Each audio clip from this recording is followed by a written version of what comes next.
የቂጣ በዓል ቅዱስ ጉባኤ የከሰዓት አምልኮ ጊዜ ደርሷል።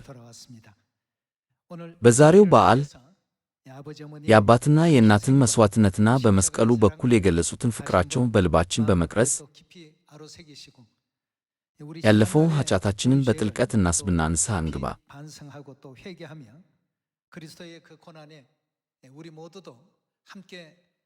በክርስቶስ መከራ ለመካፈል ባደረግነው ውሳኔ ሁላችንም የአባትና የእናት መሥዋዕት መንገድ መከተል መቻል አለብን።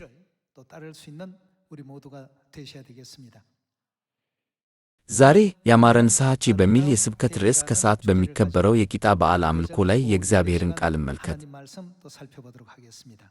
ወደ ኢሳይያስ ምዕራፍ 53 አብረን እንመልከት። በማለዳው አምልኮ ክርስቶስ እስከ መሰቀል ድረስ የታገሰውን ሁሉ ለማሰብ ጥቂት ጊዜ ወስደናል። ከ2700 ዓመታት በፊት ነቢዩ ኢሳይያስ ይህ ሁሉ ነገር የመጣው ከየት ነው ለሚለው ጥያቄ እነዚህን ሁሉ ጉዳዮች አብራርቷል። የኢሳይያስን መጽሐፍ ምዕራፍ 53 ቁጥር 1 እንመልከት።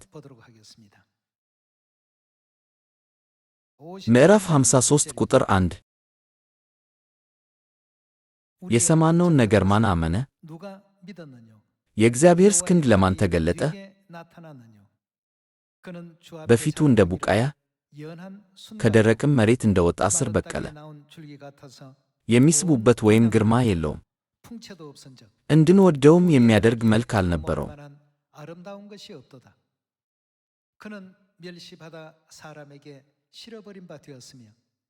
በሰዎች የተናቀና የተጠላ የሕማም ሰውና ሥቃይ ያልተለየው ነበር። ሰዎች ፊታቸውን እንደሚያዞሩበት ገነት የተናቀ ነበር፣ እኛም አላከበርነውም። በእርግጥ እርሱ ደዌያችንን ወሰደ፣ ሕመማችንንም ተሸከመ። እኛ ግን በእግዚአብሔር እንደ ተመታ፣ እንደ ተቀሰፈ፣ እንደ ተሰቃየም ጠርነው። ነገር ግን እርሱ ስለ መተላለፋችን ተወጋ፣ ስለ በደላችንም ደቀቀ። በእርሱ ላይ የወደቀው ቅጣት ለእኛ ሰላም አመጣልን፣ በእርሱም ስለ እኛ ተፈወስን። እኛ ሁላችን እንደ በጎች ተቅበዝብዘን ጠፋን፣ እያንዳንዳችንም በየመንገዳችን ነድን። እግዚአብሔርም የሁላችንን በደል በእርሱ ላይ ጫነው። ተጨነቀ፣ ተሰቃየም፣ ነገር ግን አፉን አልከፈተም። እንደ ጠቦትም ለእርድ ተነዳ። በሸላቾች ፊት ዝም እንደሚል በግ አፉን አልከፈተም። በማስጨነቅና በፍርድ ተወሰደ። ስለ ሕዝቤ ከጫት ተመትቶ ከሕያዋን ምድር እንደ ተወገደ ከትውልዱ ማን አስተዋለ?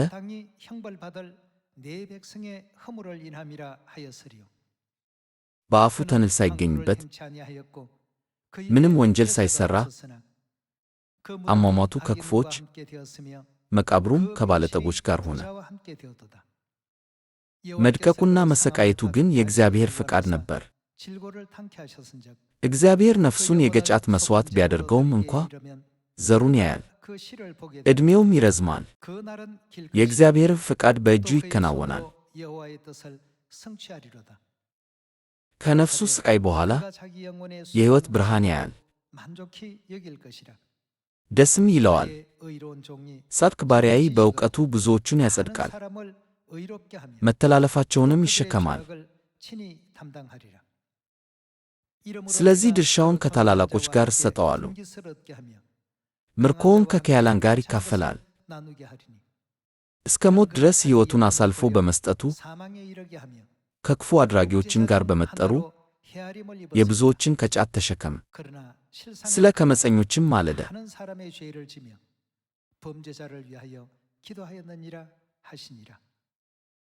በኢሳይያስ ምዕራፍ 53 ላይ ክርስቶስ መሰቀል ያለበት ምክንያት በሰፊው እንደተገለጸ እንመለከታለን።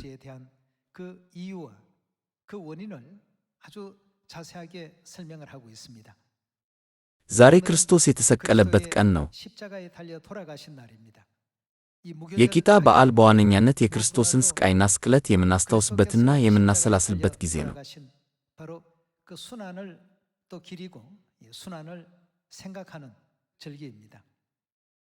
ክርስቶስ በተሰቀለበት ጊዜ የደረሰውን ነገር በተመለከተ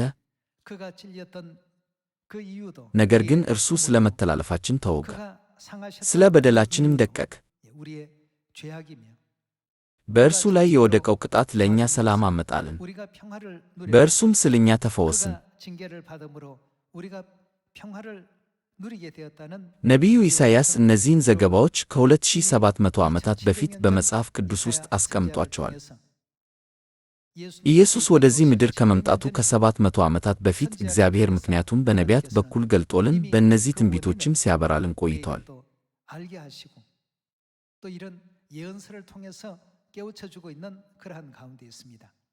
ትንቢቶቹም ከእርሱ የሁላችንም በደል በእርሱ ላይ አኖረኩ በማለት ያሳውቀናል።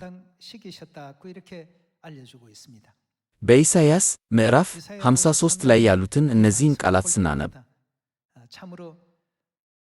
ኃጢአታችን እንዴት ከባድ ነበር፣ የሚገባንም ቅጣት ምን ያህል ከባድ ነበር ብለን እንደገና እንድናስብ ያደርገናል። ስለ መተላለፋችንና ስለ በደላችን ተወጋ፣ እንዲሁም ተገረፈ፣ በደላችንን ብቻውን ተሸከመ። ግፍና መከራ ሲደርስበት እንኳን አፉን አልከፈተም፣ ነገር ግን በትዕግሥት በዚያ መንገድ ሄደ።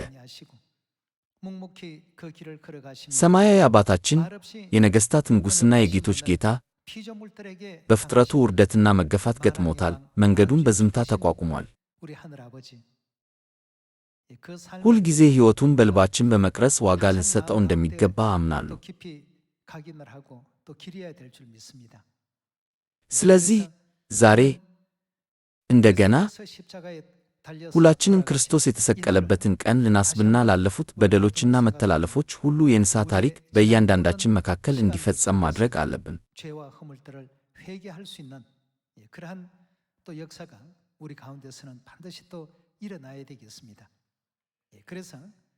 ኢየሱስ ከዛሬ 2000 ዓመታት በፊት ወደዚህ ምድር በመጣ ጊዜ ትኩረት ያደረገው ትምህርቱ ከመንግሥተ ሰማያት ቀርባለችና ንስሐ ግቡ የሚለው ነበር።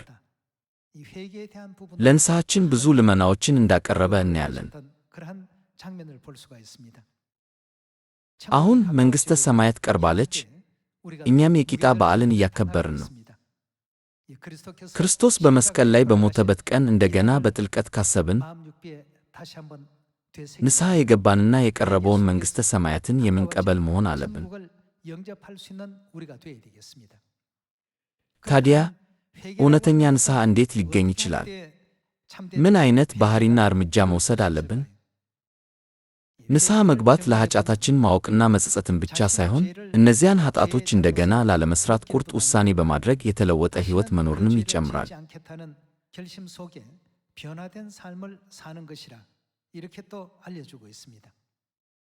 ከዚያም የሚከተሉትን 3 ሁኔታዎች በመመልከት በእርግጥ የንስሐ ሕይወት የኖረው ማን ነው የሚለውን እናስብ እና ዛሬ እንዴት የንስሐ ሕይወት መምራት እንዳለብን ግንዛቤዎችን አናግኝ። ሳኒ የምትባል ልጅ አለች። ሳኒ ከሌሎች መስረቅ ስህተት እንደሆነ ታምናለች።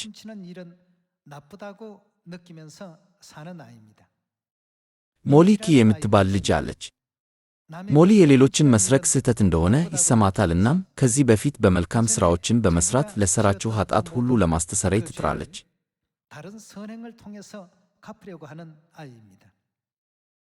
ጄን የምትባል ልጅ አለች። ጄን መስረቅ ስህተት እንደሆነ ታምናለችና ዳግመኛ ላለማድረግ ቃል ገብታ እንዲሁም ሌሎች ሌቦች ንስሐ እንዲገቡ ለማሳመን ትጥራለች። ከእነዚህ ከሦስቱ መካከል እውነተኛ የንስሐ ሕይወት እንደሚመሩ ሊቆጠሩ የሚችሉት እነማን ናቸው? የንስሐ ደረጃ ሊለያይ ይችላል። ነገር ግን እግዚአብሔር የሚፈልገው እውነተኛ ንስሐ በሦስተኛው ጉዳይ በጄን ይታያል።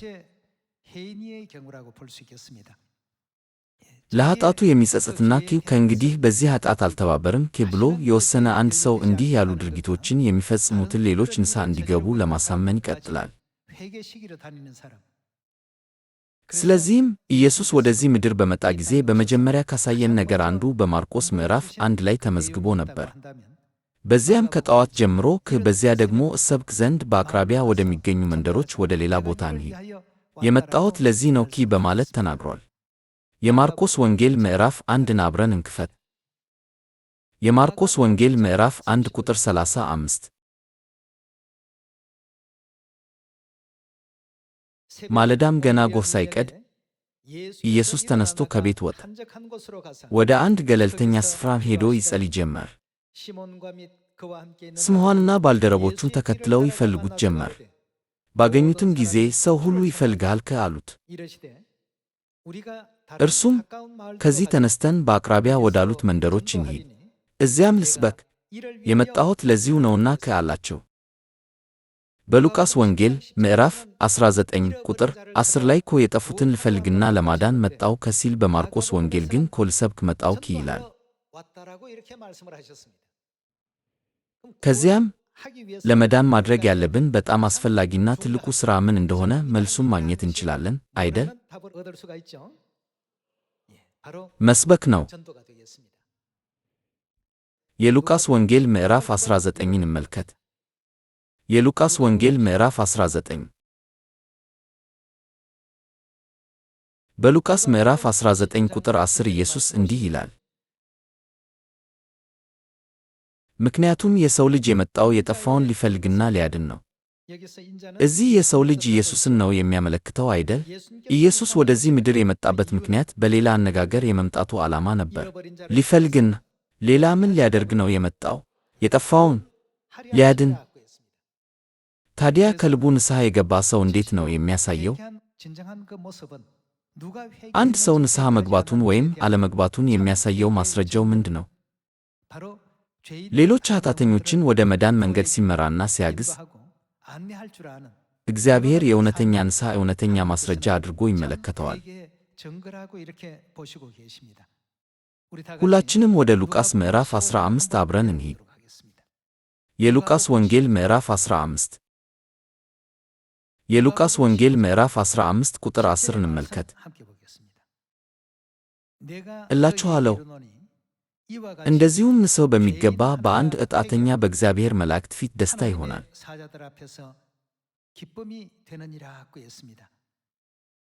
ወደ ቁጥር 7 እንሂድ። ቁጥር 7ን እንመልከት። እላችኋለሁ እንደዚሁም ንስሑ ከማያስፈልጋቸው ከ99 ጻድቃን ይልቅ ንስሑ በሚገባ በአንድ ኃጢአተኛ በሰማይ ደስታ ይሆናል። ስብከት በእግዚአብሔር ፊት የእውነተኛ ንስሐ ማስረጃ ስለሆነ ከማለዳ ጀምሮ እስከ ሰማይ እስካረገበት ቅጽበትም ድረስ የመስበክ ምሳሌን ትቷል። በሰማርያ እስከ ምድር ዳርም ድረስ ምስክሮቼ ትሆናላችሁ በማለት ብዙ ኃጢአተኞችን ከኃጢአታቸው እንዲመለሱና ይህን ተልእኮ ለመወጣት ጥረት እንድናደርግ አሳስቦናል።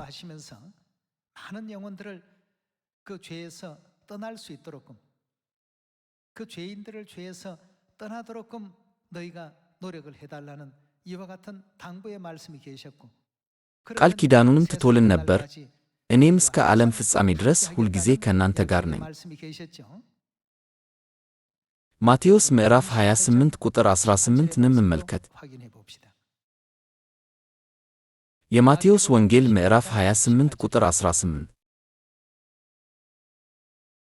ምዕራፍ 28 ቁጥር 18 ኢየሱስም ደቀ መዛሙርቱ ወዳሉበት ቀርቦ እንዲህ አላቸው፣ ሥልጣን ሁሉ በሰማይና በምድር ተሰጥቶኛል።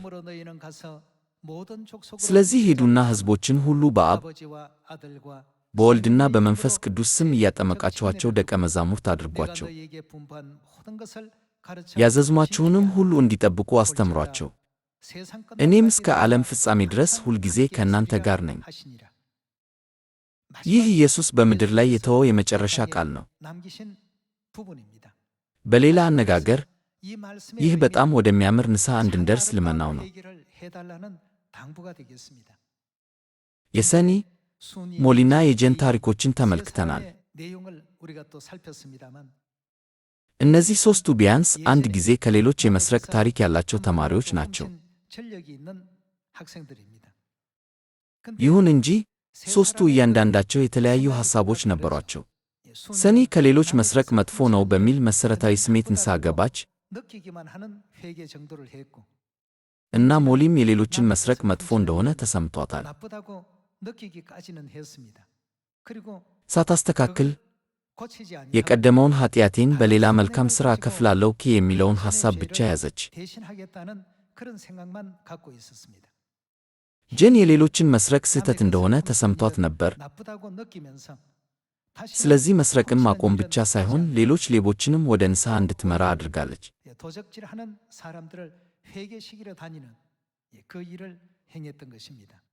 ታዲያ ከሦስቱ መካከል እንደ መጽሐፍ ቅዱስ ትምህርት ከልባቸው ንስሐ የገባ ማን ሊሆን ይችላል?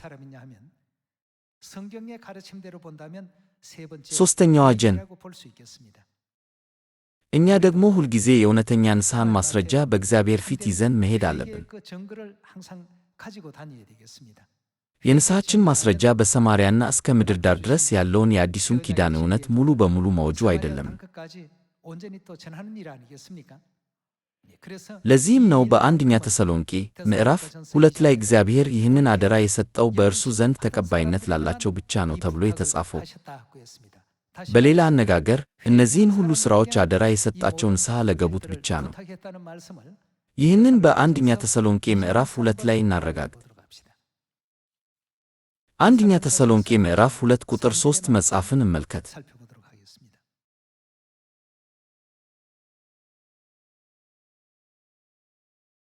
ምዕራፍ 2 ቁጥር 3 የምናቀርበው ልመና ከስህተት ወይም ከክፉ ዓላማ ወይም እናንተን ለማታለል ከመፈለግ የመነጨ አይደለም።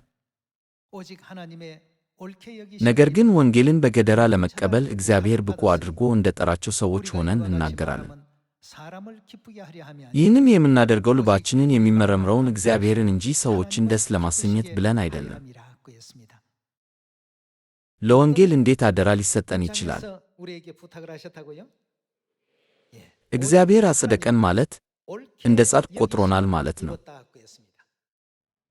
ለዚህ ሥራ በጣም ተስማሚ እንድንሆን ወንዶችና ሴቶች ልጆች አድርጎ ቆጥሮናል። በዚህ ምክንያት ምን አደራ ተሰጠን? የወንጌል አደራ ተሰጥቶናል። ወላጆች ከልጆቻቸው መካከል ቃላቶቻቸውንና ትምህርቶቻቸውን ለመከተል በጣም ትጉና ጥሩ ችሎታ ላላቸው ልጆች አደራ አይሰጡም። እዚህ ላይ ደግሞ እግዚአብሔር ጻድቅ አድርጎ እንደቆጠረንና ይህንን ወንጌል እንድንሰብክ አደራ ሰጥቶናል ይላል። ይህ የሰማይ መላእክት እንኳን የቱንም ያህል ቢፈልጉ ሊያደርጉት የሚችሉት ነገር አይደለም። አንድ ኃጢአተኛ በእግዚአብሔር ጻድቅ ሆኖ ተቆጠረ ማለት እግዚአብሔር የኃጢአተኛውን ንስሐ በሚያምር ሁኔታ ይቀበላልና ሁሉን ድርጊቱንና ባሕሪያዋን በጸጋ ይቀበላል ማለት ነው።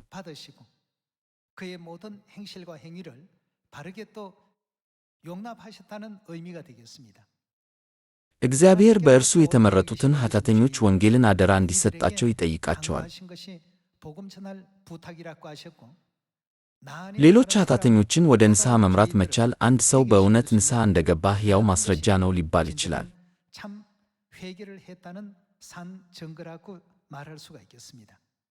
ስለዚህ የአዲስ ኪዳንን ወንጌል እንድንሰብክ ከእግዚአብሔር የተሰጠን አደራ አይደለም። ወደ ሁለተኛ ቆሮንቶስ ምዕራፍ 3 እንመለስ። ሁለተኛ ቆሮንቶስ ምዕራፍ 3 ምዕራፍ 3 ቁጥር 6 እንመልከት። እርሱም በፊደል ላይ ሳይሆን በመንፈስ ላይ የተመሠረተውን የአዲሱ ኪዳን አገልጋዮች እንድንሆን ብቁዎች አደረገን። ምክንያቱም ፊደል ይገድላል፣ መንፈስ ግን ሕይወትን ይሰጣል። እግዚአብሔር በእውነት ንስሐ እንድንገባ ይፈልጋል እና ንስሐ የገቡ ለመሆን ከሁሉ የተሻለው መንገድ የአዲስ ኪዳን ሠራተኞች መሆን ነው። እግዚአብሔር የአዲስ ኪዳን አገልጋዮች እንድንሆን ብቁ አድርጎናል ያለው ለዚህ ነው። ወደ ሁለተኛ ጢሞቴዎስ ምዕራፍ 4 እንመለስ።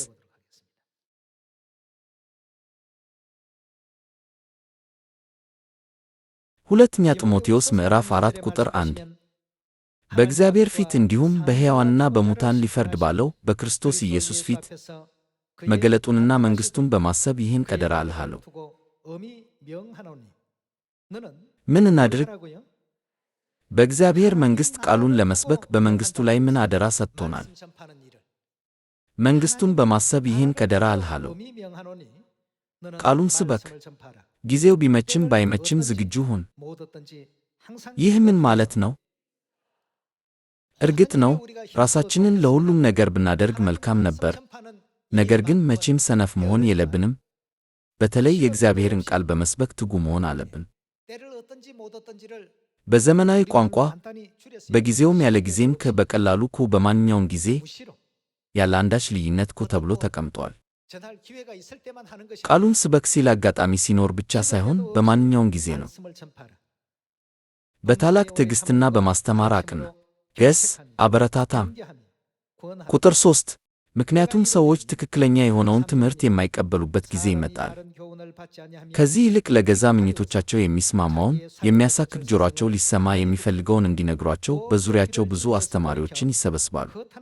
እውነትን ከመስማት ጆሮአቸውን ይመልሳሉ፣ ወደ ተረትም ዘወር ይላሉ። አንተ ግን በሁኔታዎች ሁሉ የረጋህ ሁን፣ መከራን ታገስ። ሌላ ምን እናድርግ? የወንጌል ሰባኪን ተግባር አከናውን፣ አገልግሎትን ፈጽም። እግዚአብሔር እጅግ ውድ የሆነውን በረከት ለሰማያዊ ሕዝቡ ለመስጠት ይፈልጋል። በ10 ሺዎች የሚቆጠሩ በረከቶች አሉ። ግን ይህ እግዚአብሔር ሁሉም ልጆቹ አብዝተው እንዲቀበሉ የሚፈልገው በረከት ነው። እግዚአብሔር እንዲህ ያለ የወንጌል ሰባኪን ተግባር አከናውን፣ አገልግሎትን ፈጽም። ከዚያም ቁጥር 6 እንመልከት። እኔ እንደ መጠጥ ርባን መሥዋዕት ለመፍሰስ ተቃርቤአለሁ። ተለይቼ የምሄድበትም ጊዜ ደርሷል። መልካሙን ገድል ተጋድያለሁ፣ ሩጫውን ጨርሻለሁ፣ ሃይማኖትንም ጠብቄአለሁ። ወደፊት ተዘጋጅቶልኛል። ምን ይጠብቀናል? የጽድቅ አክሊል። የእግዚአብሔርን ቅዱስ ፈቃድ ለዓለም ሕዝብ ሁሉ በመስበክ ትልቁን ሥራ ላይ ብቻ በማተኮር ከፊታችን ለሚጠብቀው ግብ በትጋት ስለሠራን ከሁሉ የላቀውን አክሊል አንቀዳጅም። እግዚአብሔር እኛን ወደ ሌሎች ብዙ ፍጥረታት ሊፈጥረን ይችላል።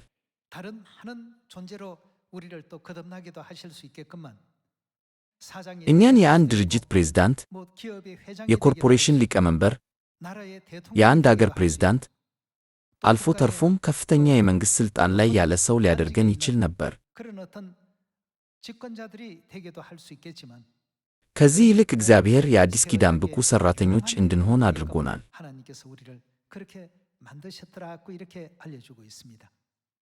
በተጨማሪም የቲቶ ምዕራፍ 1 እንመልከት። ቲቶ ምዕራፍ 1 ቁጥር 2 እምነቱና ዕውቀቱ የተመሠረቱትም የማይዋሸው አምላክ ከዘመናት በፊት በገባው የዘላለም ሕይወት ተስፋ ላይ ነው። እርሱ በወሰነውም ጊዜ እንዴት ወደ ብርሃን አመጣን? በአዳኛችን በእግዚአብሔር ትእዛዝ ለእኔ አደራ በተሰጠ ስብከት በኩል ቃሉን ይፋ አደረገ። እግዚአብሔር ለማንኛውም ሰው አደራ አልሰጠውም። የአዲሱን ኪዳን እውነት እግዚአብሔር አብና እግዚአብሔር እናትን ለዓለም ሕዝቦች ሁሉ የሚሰብክ ነው። እግዚአብሔር እንደ ጻድቅ የሚመለከተን እኛ የጽዮን ቤተሰቦች አባላት ነን። እግዚአብሔር የሚፈልገው ኃጢአተኞች እንዲጥሩና እንዲሰሩ፣ ሙሉ በሙሉ ንስሐ እንዲገቡና ሙሉ በሙሉ ለእግዚአብሔር ፈቃድ በመንግሥተ ሰማያት ውስጥ እንደ ንጉሣዊ ካህናት እንዲገዙ ነው። እግዚአብሔር ከእኛ የሚፈልገው ይህንን ነው። ዛሬም የቂጣ በዓልን መንፈስ በልባችሁ ውስጥ እንድትቀርጹት ሁላችንም እግዚአብሔርን አብዝተን የምናስደስት የሰማይ ልጆች እንድንሆን እለምናችኋለሁ።